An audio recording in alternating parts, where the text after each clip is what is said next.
Hello again and welcome to video 4. In this video I will go through the stages of a mediation process.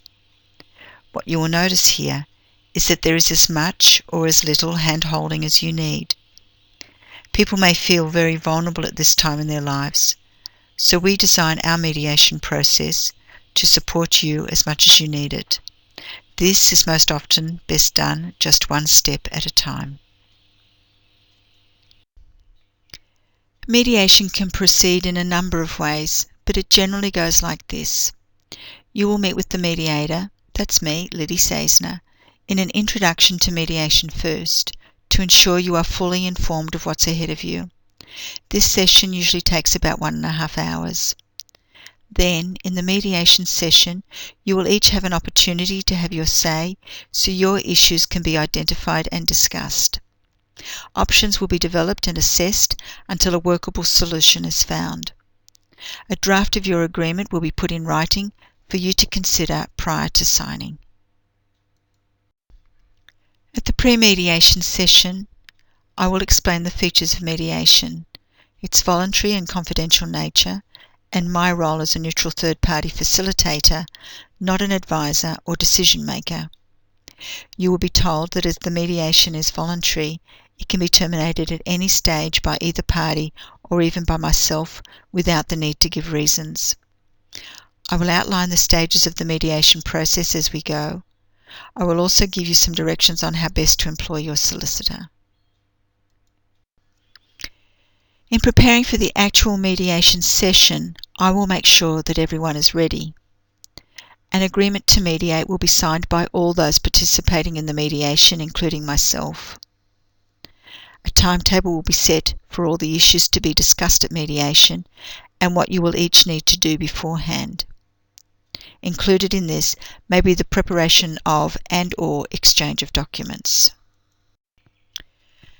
At the actual mediation session, I will ask you if you would like to make a brief opening statement about anything on your mind. An agenda for the session will then be established. This session may take a few hours to complete, and it may be necessary to have more than one session to finalise the mediation, depending on the complexity of what is discussed. My role is to facilitate the communication between you and discussion of the issues to encourage formulating an agreement. If necessary, I may hold private and confidential conferences with each of you by your request or by mine.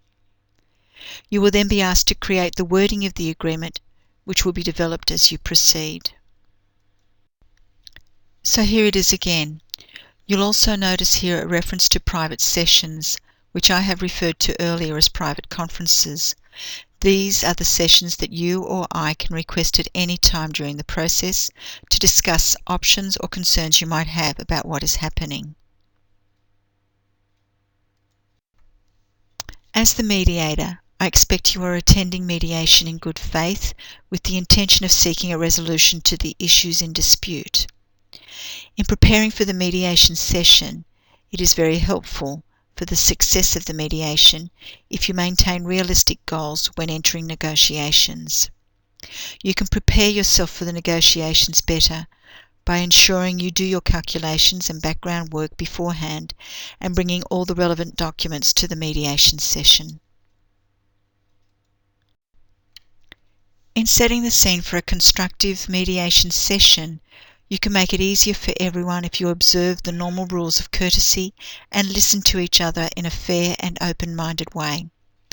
Even if you do not agree with what is being said, it will be helpful for you to listen to each other's point of view.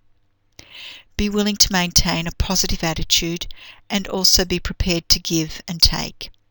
Sometimes you might even be encouraged to find a compromise if there is no easy agreement. When you are both ready, the individual conferences will be followed by a joint session. In considering what you will discuss at this joint session, think about what the possible issues you might have for care of the children or for property or financial agreements. I will give you as much help as you need here. At the beginning of the actual mediation session, we will establish an agenda to help structure the discussion to get the best outcome for both of you. That's it for another video.